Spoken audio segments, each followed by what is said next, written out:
Bon, bienvenue dans cette nouvelle vidéo.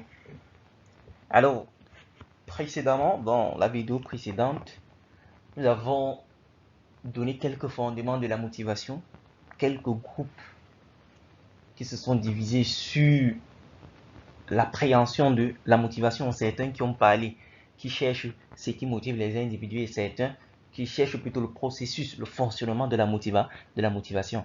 Alors, dans cette vidéo, nous prendrons le premier cas. Ceux qui s'intéressent à ce qui motive les individus. Alors, comme première théorie, dans la théorie des contenus, nous avons la théorie des besoins de Maslow. Ça, c'est la première théorie que nous avons, la théorie des besoins de Maslow. Alors, qu'est-ce que Maslow dit? Les hommes, lui, eux, pas, en bref, son idée, c'est quoi?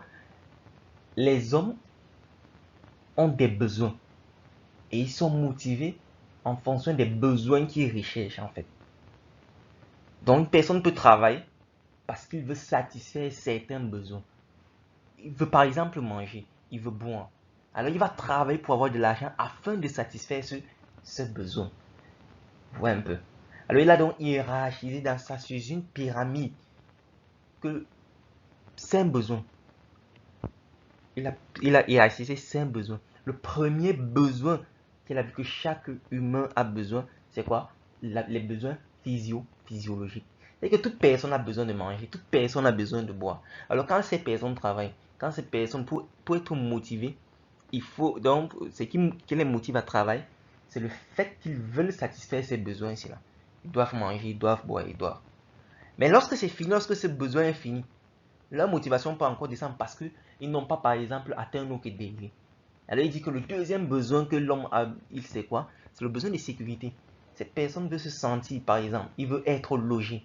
Il veut, par exemple, avoir une assurance maladie. Quelque chose comme ça. En fait, il veut être logé, avoir une assurance maladie. Bon, il veut être en sécurité. Vous voyez un peu. C'est-à-dire, en zone de crise, par exemple, la personne peut avoir mangé et boire et tout, oui. Mais il n'y a pas la sécurité. Alors, il ne peut pas être motivé à travailler. Vous voyez un peu, par exemple, dans la zone du nord-ouest et du sud-ouest, certains enseignants, par exemple, désertent leur poste. Mais ils ont leur salaire, ils peuvent manger, ils peuvent boire. Mais ils désertent pourquoi? Non, parce qu'ils ne se sentent pas en sécurité dans cette zone. Ça, c'est le deuxième besoin que lui, il voit que la personne va vouloir assouvir, par exemple. Ensuite, après avoir passé cette étape, il passe à la troisième étape qui est le besoin d'appartenance. La personne, lui, toute personne ressent ce besoin d'appartenance, appartenir à un groupe, savoir qu'il est considéré dans un groupe. Vous voyez un peu. Avoir une famille. L'appartenance, c'est ça. Avoir une famille, par exemple. Si c'est dans le cadre du travail, par exemple, se sentir dans un groupe, par exemple, dans une organisation scolaire, la personne doit se sentir euh, comment on veut dire, considéré dans, le, dans les groupes de l'organisation scolaire. Dans les groupes de l'organisation scolaire, en fait. Ouais, un peu. Avec les réunions de l'amicale et tout ça. Il doit se sentir, il a besoin, il a un sentiment d'appartenance, en fait. Lorsque la personne a assouvi ce besoin, par exemple, il passe à une autre étape, le besoin d'estime. Le besoin d'estime.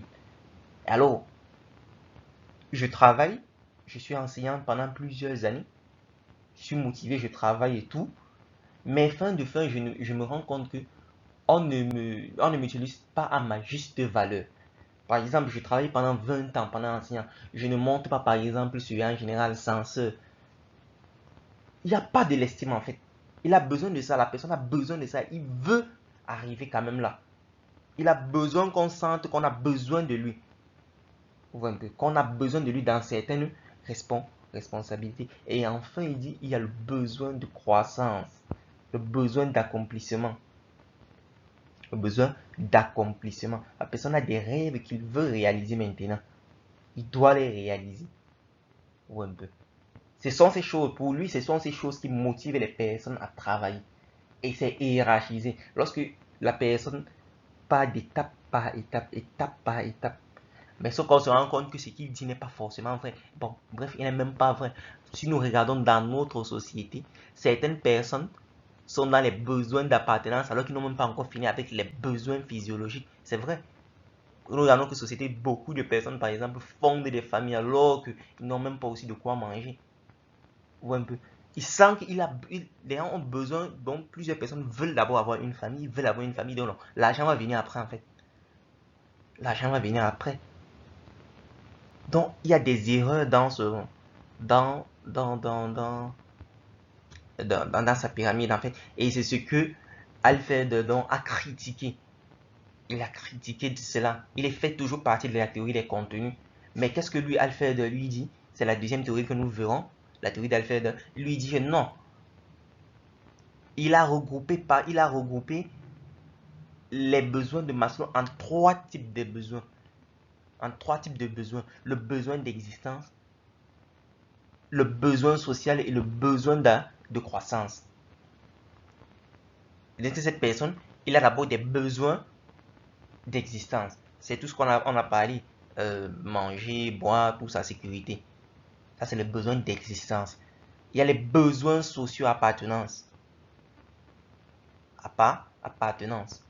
Et il y a les besoins de croissance. Estime, accomplissement. Mais cependant, lui, il ne hiérarchise pas comme Maslow l'a fait. Il ne hiérarchise pas cela. C'est-à-dire, lui, il voit qu'une personne peut être dans un type de besoin alors qu'il n'a pas encore satisfait ce type de besoin. Donc, il ne hiérarchise pas cela. Ça dépend du contexte dans lequel on se trouve.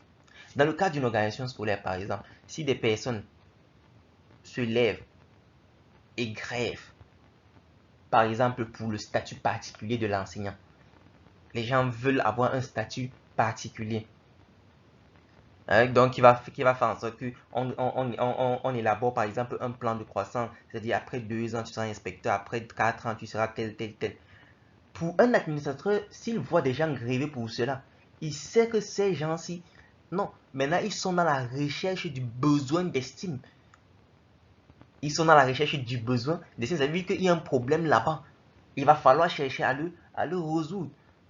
Cependant, il va aussi tenir compte de certains contextes avec le management situationnel, par exemple, qu'on a vu précédemment. Donc, il va utiliser juste des théories motivationnelles et voir encore avec les types managériels afin de les ajuster pour pouvoir résoudre un problème particulier. Ou un peu. En utilisant par exemple les théories des contenus. Ça, c'est quelques-unes des théories de contenu. Nous avons par exemple la théorie de McClellan. Dans vos recherches, vous allez les retrouver. Pendant le cours, en fait, je pense que ça sera détaillé. Ça, c'est ce qui concerne cette vidéo. Et dans la prochaine vidéo, nous verrons donc les théories des processus. À bientôt.